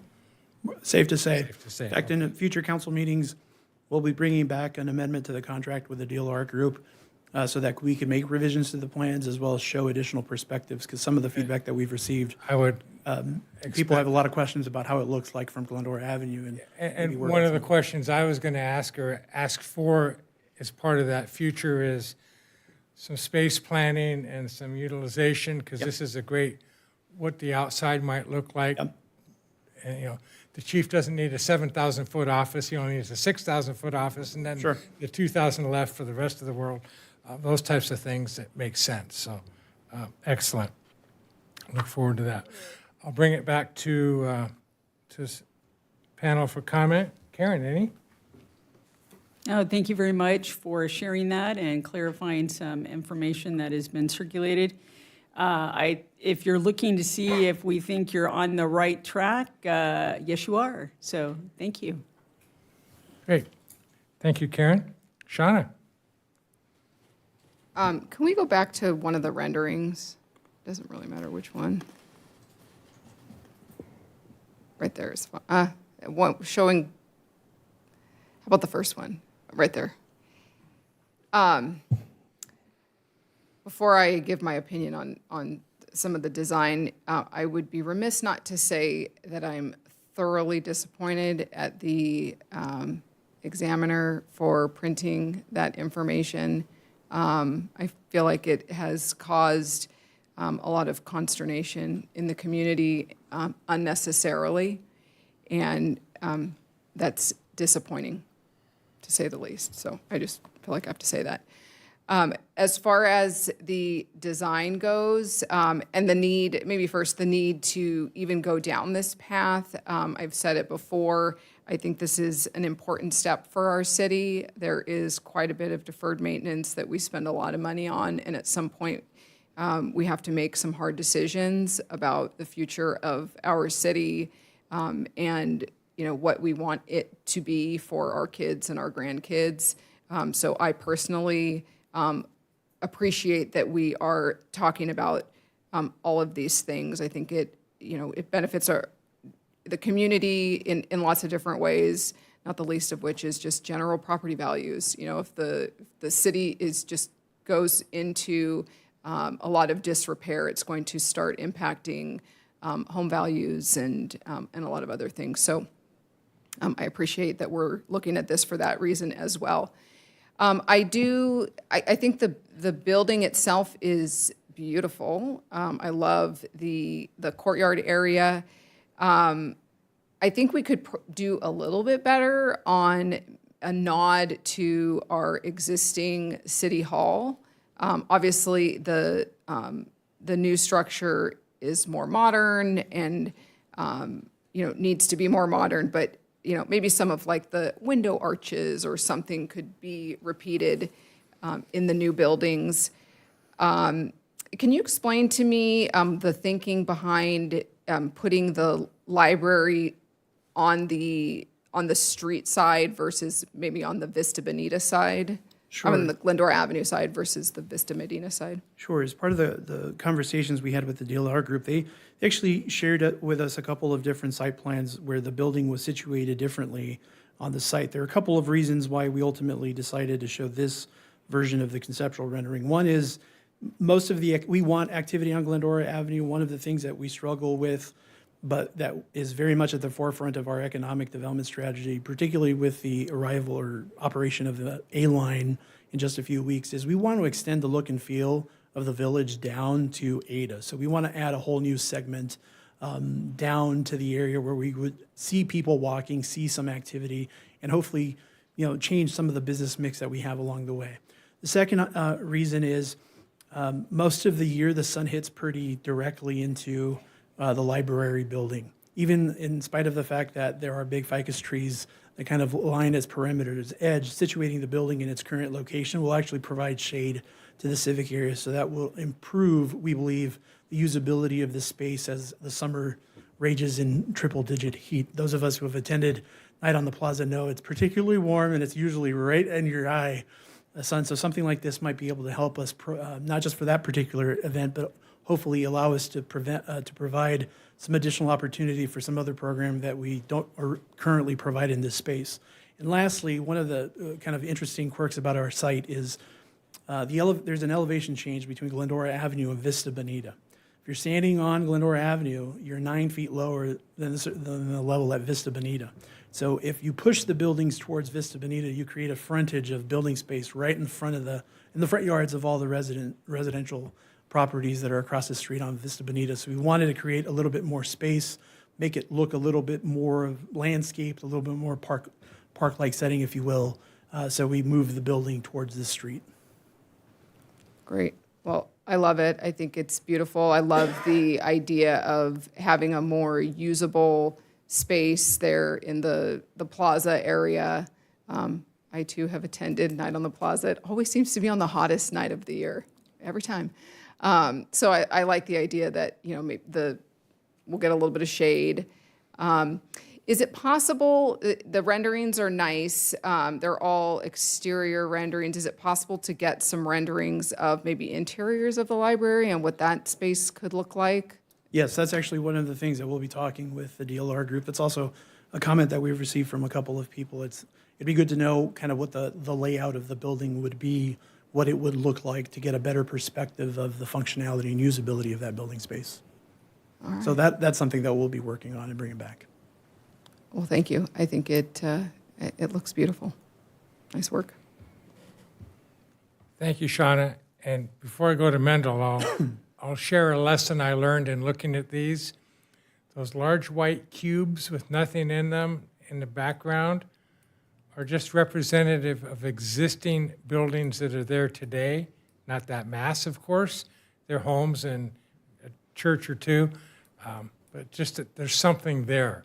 Not that this concept is going to include those big white boxes. Yeah, Mayor, and I would just add, if you look at the right side of the rendering there, you can sort of see the artist rendering as they transition from the transparent cubes over the existing all the way throughout. So, yeah, that's one of the areas that we'll clean up, but appreciate that comment twice this evening that those are not new, those are just existing buildings. It's just simply the artist rendering of those. Yeah, so they didn't spend time making houses That's and all right. that stuff. That's right. Okay, great. Just for the record. Mendel? Mayor, thank you. I would echo what Karen said, and Shauna has said that I think that the Frog Group, as they're affectionately called, is on the right track. We have little to no choice but to consider the outstanding work that the 30-some folks are doing to help make sure that the buildings that we're talking about continue to exist and stand up and serve each and every one of us. And that leads me to the disappointing expression that the examiner made. It was ill-timed. It was not written well, and certainly did not comport to the mission statement that the examiner has on page 3. And I would hope that the editor would have the courage to admit that there were many things that were said wrong, and made the city look like that we don't care about what our citizens want or what they think. One statement in here says that the city has decided to tear down and rebuild. Well, that is just absolutely false. The group that's working on this has several steps yet to do. Our attorney hasn't even seen what the ballot expression is going to be. And this article, although well-intended, I'm sure, gave the impression to many people that the city is just already doing this. And we don't have any approval to do this. The city council has not even said yes or no. And that's a real, disappointing expression of a paper that, for the most part, is fairly well-read and well-liked. And I would hope that the editor would stand up and correct what damage has been done by such a article that's just appalling. But yes, I think that what this group is doing, I think there's 6 or 7 subgroups within this group, from the ability to market this, to finance it, to get it onto the ballot. They're all working extremely hard, and I think they're doing very, very good work. Because as I think most people know, the library is in bad shape, and we need to do something there. The police station is not going to be torn down. It's not going to go away. We're simply going to add about 8,000 square feet to it, from what I understand.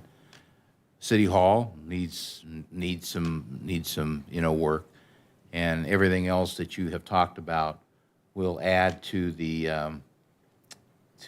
amazing city vibe that we enjoy here. So excellent work, and I applaud the people that are giving of their time to get this done. Thank you. Thank you, Mendel. I'll come back to Shauna for additional comment. Actually, just a question. How long is a building like this anticipated to last? We are designing the building to be usable for the next 100 years. Thank you. Temporary, huh? Oh. Yes, yes. Okay, Michael? Thank you, David.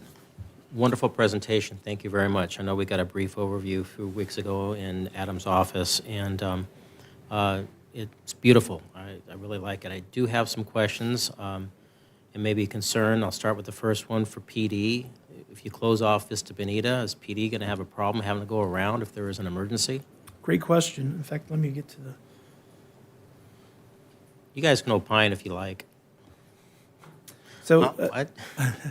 I'll start by saying Vista Bonita is not intended to be closed. It'll still be open to the south. So as you see on the site, can you see the mouse? I'm moving the mouse. Yeah. Yes. Okay. So this is the proposed parking structure. You'll see that the parking structure incorporates our surface parking lot currently and is built over the entrance to Vista Bonita. The remaining portion of Vista Bonita will be open for all the residential uses there. As part of the project, we envision moving out or pushing out the wall on the backside of the police station where the cars are currently parked. So that would essentially extend it to where the curb is of the sidewalk today.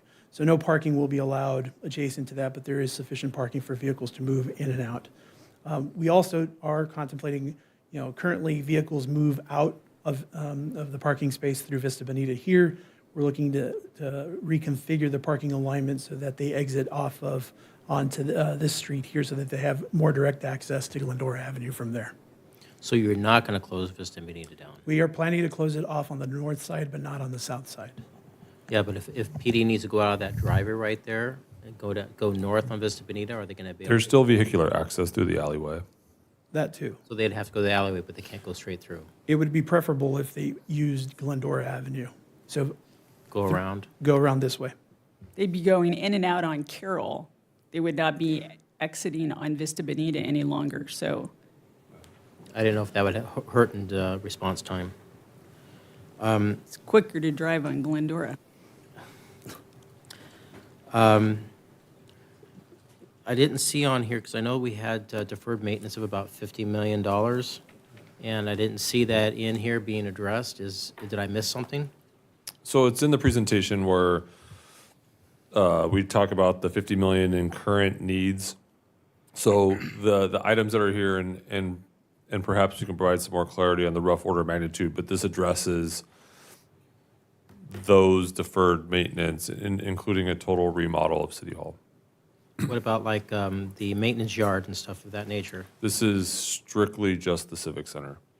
So to do some of the other maintenance stuff, the deferred maintenance, or like the maintenance yard, we'd have to look at other financial vehicles? That is correct. Well, so two things. I think there's been some commentary tonight, and I think it's the appropriate time to talk about. City Council's not made an official decision yet on a potential revenue measure. That's not actually an item the City Council's made a note of, and I think staff's been pretty clear both in the February and March and dating back to a couple years ago that the current process, whether it's lack of historical development impact fees or having a majority built-out city, how the library was constructed, we can't do that anymore because of Prop 13, and the police facility was built via a bond at that time vote. So the city would have to, in order to fix the vast majority of its facilities, figure out some sort of alternative funding, whether it's a revenue measure or something else. But the city council's not voted on that. As was stated earlier with the speaker and as Councilmember Thompson mentioned, there are citizens that are interested in looking at the various options on how to help us solve this issue. But the city council's not taken an official position on that. So the item tonight is strictly the Civic Center. We've had previous robust discussions on things like the maintenance yard. In fact, the city council had previously given staff authorization to spend about $1 million and have designs actually drawn for that, which are currently underway and about 90% done. Cost estimated for that facility is about $12 to $15 million. So the conversation tonight strictly is about the renderings and cost estimates at the council's request for the Civic Center alone. So whether or not there is a revenue item is ancillary to the fact that we're coming back to providing this information and seeking city council direction. So as Moises mentioned and has been kind of stated on the dais this evening, there's still a lot of work to do. There's still a lot of public input. There's still a lot of big decisions that have to be made. But we're providing as much information as possible and coming forward to discuss some of these challenges and opportunities now. So hope that provides some clarity kind of where we're at big picture, but some of the 50 million is included in this fix, but we have facilities all over the city, Big Dalton Canyon, so on and so forth. So some of those are not included in these costs here this evening. I just would like to add that this is all completely conceptual. These details will need to be worked out from a legal standpoint. The city, pursuant to CEQA, cannot commit itself to anything tonight. As Mr. Raymond stated, there's no source of funds for this at this point. This is all just providing direction to staff on very conceptual, preliminary renderings, and this is an initial stage, and there's the city is not committing itself to any course of action through the direction it's giving tonight. Has there been any discussion at the Frog Committee or anywhere else about if this would be a bond or a parcel tax, and if so, what would that look like, particularly for our senior citizens? We have not had specific conversations outside of providing some general guidance as to the types of bonds that exist, the different types of financing mechanisms under those bond concepts, but relative to specifics, not yet. I certainly defer to Mr. Raymond on that. I know that we still have, as one of the follow-up items from the council's discussion on this previously, the need to come back with some financial analysis to give you a broader perspective of what the potential financial impact would be to all of our residents. Yeah, and really that comes down to, so in the march-up that we provided a pretty robust option of menus, both between a GO bond or a property tax, what a city council approved a ballot measure looks like, what a citizen initiative ballot measure looks like, and the regulatory framework for all those. We included some draft ordinances in that packet that provide the mechanics for how all of that stuff works. I think in any revenue, it's safe to say, depending on the market, not just interest rates, but the bond market, oftentimes the borrowing costs, how much, and for how long will all determine what the actual costs are. So nowhere near that stage at this point. The conversations have largely been about following up on council a direction from March at this time. And I'd also just add, aside from the market conditions, which are obviously variable, through this discussion and refinement of this project, the scale and scope of the project may change, so the dollar figure may change depending on what feedback we hear from the community and the council. So it's a bit of a moving target at this point. Well, we're in the box. We have to do something moving forward. The plan's beautiful and multi-purpose, but along one of Shauna's questions, no entrance on the north side towards the village at all? Because it looks like it's on the side and into the south. There is on the an north. entry point into the plaza area from, this is the War Memorial. Right. If you continue walking and turn here, that would be an entry point into the plaza. Similar to what, where the stairs are currently to the plaza area. Yes. That's generally in that area. And that would all be leveled out? That's correct. All right. Thank you. Well done, by the way. Thank you. Thank you, Michael.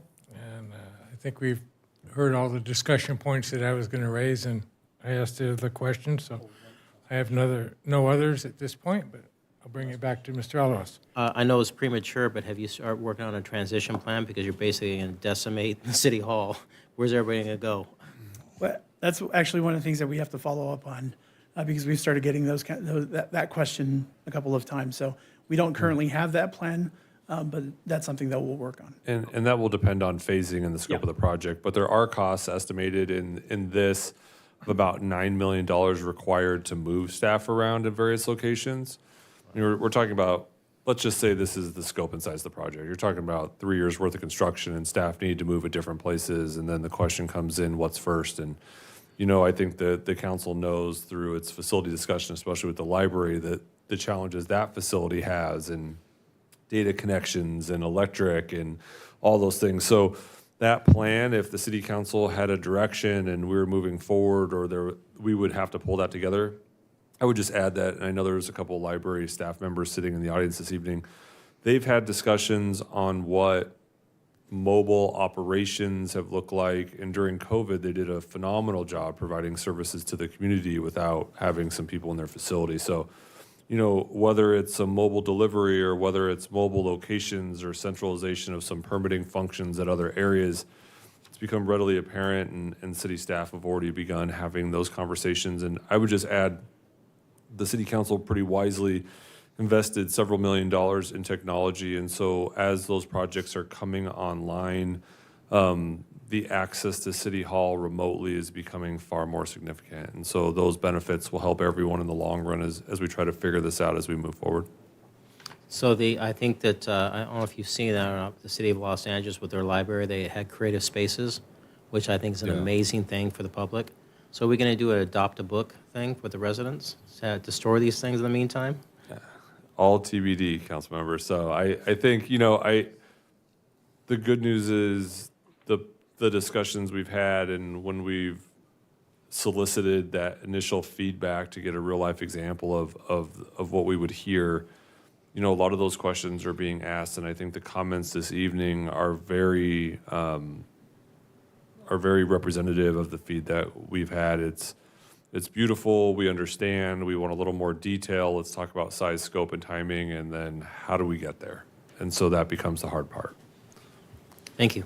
And Mr. Mayor, I'm just going to say, and I know you didn't intend it this way, but I don't want that soundbite to get out there of decimating City Hall, because that's not what you meant, that we're not tearing down the historic building in any way, shape, or form. It is historic and it's staying. What you meant was that people will be moved around as some buildings are changed and renovated and possibly removed, but City Hall itself will not be so. I don't want anyone to take my colleague's words and say, oh, he said that we're decimating City Hall, because that's not what you meant. No, it's not what I meant. That's a No. good correction. Thank you. Great, thank you. And I reiterate, the shovel's not in the ground. To the attorney's point, funding, planning, approval, detail is not there yet. It's a view. And it's a view of a biggest piece of a global picture in town of many facilities. So great, looks exciting, and keep up the great work. Bring back the good ideas. Will do. Okay, thank you very much. Do we need a motion to receive the report? I believe we do. So moved. Motion Second. by Mr. Alawas. Boy, we got a hair trigger on the left side over here, ladies and gentlemen. Yeah, okay. Do we need a vote? Oh, I gotta get my machine back. I'm sorry. Train the old. Okay. Motion passes to receive the report at 5-0. Thank you very much. Brings us to, poor Valerie's always at the end. I don't know how that happens, but new business for Glendora Bus Fleet Electrification, acquisition of 3 electric minibuses to continue a growing trend of compliance. And to present a report, Assistant Public Works Director Valerie Velasquez Santoya. Welcome. Thank you. Thank you, Honorable Mayor. Good evening, Council. So the last item tonight is, as you mentioned, the consideration and approval for the 3 electric minibuses. So for a quick background, the city operates fixed route shuttle service and dial-a-ride operations. In 2018, the California Air Resource Board went ahead and adopted the Innovative Clean Transit Regulation, which requires transit agencies to have 100% zero-emission bus fleet by 2029. So to prepare for this transition, the city adopted a zero-emission bus rollout plan in 2022. And then this past June, council went ahead and approved the short-range transit plan, which analyzed ridership, recommended some route adjustments, and confirmed the need for 9 vehicles in their fleet. So of course, funding for transitioning to electric is a costly endeavor. So the city has pursued multiple funding sources, including Edison's Charge Ready Transport Program, which provided the infrastructure and meters up to the chargers point, the South Coast Air Quality Management District's Carl Moyer Grant, which provided some funds for the chargers themselves, and then also the Metro Zero Emission Vehicle Grant, which we'll have more detail on in a later slide. That is a comprehensive scope there. So through the Charge Ready Transport Program and the Carl Moyer Grant, the 4 fast chargers from ChargePoint were installed in 2024. There was a requirement that 2 electric buses would be purchased within 18 months, so we went ahead and purchased a 32-foot Green Power electric buses, which are shown there. And then also the short-range transit plan did confirm that we needed additional vehicles. It did also state that with the reduced ridership, that 32-foot buses might be a little bit more than what we need. And so we are looking tonight to go ahead and purchase 3 smaller 19-foot buses, which will also get us closer to those 9 vehicles that the plan calls for. So the vehicle we are looking at is the Carson E-Jest, and unfortunately, one of my pictures didn't show, but that's a picture of the bus right there. It's a 19-foot bus. It'll accommodate about 19 passengers, including 1 wheelchair. It has a range of about 130 miles and can charge in just about over an hour with fast charging capabilities. It has safety features such as anti-lock braking system, traction control, fire detection and suppression system. It has a passenger amenities such as 4-wheel independent suspension for a smoother ride, spacious interior, USB ports, panoramic windows, and tinted glass. It is also readily available. Once we put the order in, we'll have it within 3 months, so we hope to have it by the end of the year. We'll go ahead and get it wrapped with our orange branding, similar to the buses we currently have. It will offer a 2-year bumper-to-bumper warranty, a 4-year powertrain and battery warranty as well. And they'll also provide training for the operators and drivers for battery optimization, as well as training for the service technicians as well. I'll also mention that electrical buses are still a newer market, so there's limited availability. Right now, this size of a bus is the only one within or available for this size. So with that, we don't have any other comparisons, and so under our GMC procurement, this is eligible for a sole or single source purchasing. So as I mentioned, funding for this, we are using the Metro Zero Electric Vehicle Grant. It is a comprehensive package that had accounted for initially 4 of the 32-foot buses, as well as the charger installation and some improvements to the street yard. We went ahead and requested for a modification. So instead of a total of the 4 32-foot buses, we'll have the 2 that we have, as well as the 3 smaller EJES that we're requesting approval on for tonight. So submitted the modification to Metro, made some changes, probably more information than you need here. But the bottom line is this is the last component we need to go ahead and get the $1 million from Metro for this grant. So it's the last piece as part of a more comprehensive packet. $1 million, none of the money has been drawn down at, so once we get these buses and get them wrapped, we can go ahead and submit for the $1 million. So as I mentioned, it's a $1 million grant. The 3 buses total is $937,676. So we'll still have that remaining 62, but again, comprehensive. It'll cover costs that we've already kind of covered. And the acquisition is not currently in our budget, but it's a reimbursement grant, so we are requesting council's approval tonight, and finance can go ahead and make the adjustment to go ahead and account for this grant. So tonight, our recommendation and request of council is that you approve the authorization for the 3 Carson Model EJES battery electric minibuses in the amount of $937,676. Authorize the city manager or his designee to execute the purchase order, and approve a supplemental appropriation and increase in estimated revenue in the amount of $1 million. And with that, I'll turn it back to council for any questions. Thank you, Valerie. I'll bring it back for discussion or questions and invite Karen. Thank you for that electrifying report. And that'll be great. I think as I've seen those buses in the morning going back and forth to the train station, that, yeah, I think the 19 passenger is a good fit. The Goldilocks, not too big, not too small, just right. So thank you. Look forward to adding those to the fleet. Okay, Mendel. Nothing cheap, huh? Great job. Well, we're getting 3 for less than the price of 2. It's what Adam said, so. Sounds like my, wife. I got 3 dresses for the price of 2, so. There you go. What a deal. Thanks. Okay, Shauna? Thank you, Valerie. You answered my question. I was going to ask if we were going to have them wrapped.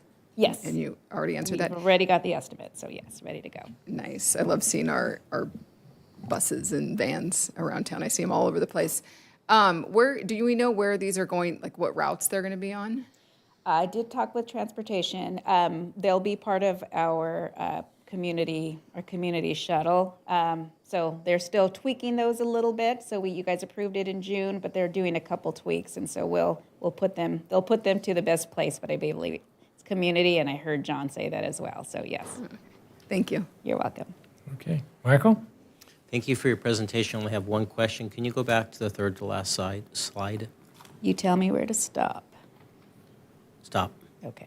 You have on there $247,104 for electric chargers. Those are already installed, right? That's correct. So it was a comprehensive. That's why I said most of this we've already paid for. Okay. But that's what we submitted to Metro. I assume that, but I wanted clarity on that. Yes. Because I know we went through hell and back getting them charged up with Edison. Yes. All right, thank you.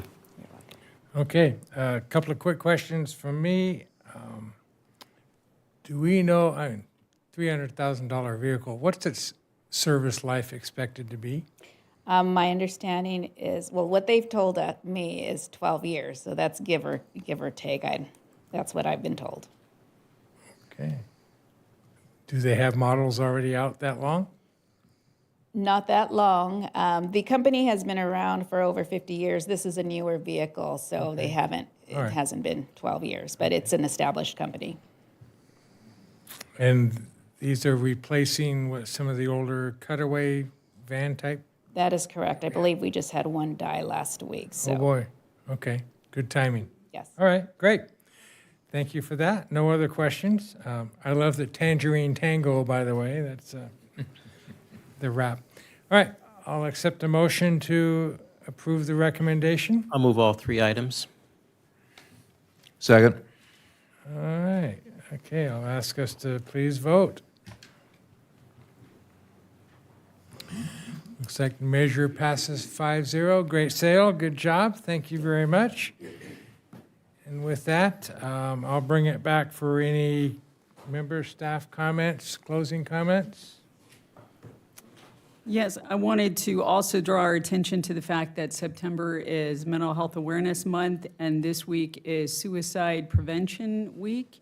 And that is why the trees in the village have the yellow ribbons, is to draw awareness to that and to remind folks to seek out those resources and that help, and also to be informed so that you could be of help to someone else. So, thank you. Thank you, Karen. Anyone else? No? Well, with that, I'd like to wish my wife a happy anniversary on our wedding tomorrow. I did well, she did okay. With that, I would like to adjourn in the memory of Mr. Daniel Chakbazov and wish his family great regrets. Thank you very much. With that, the meeting is adjourned at 9:01.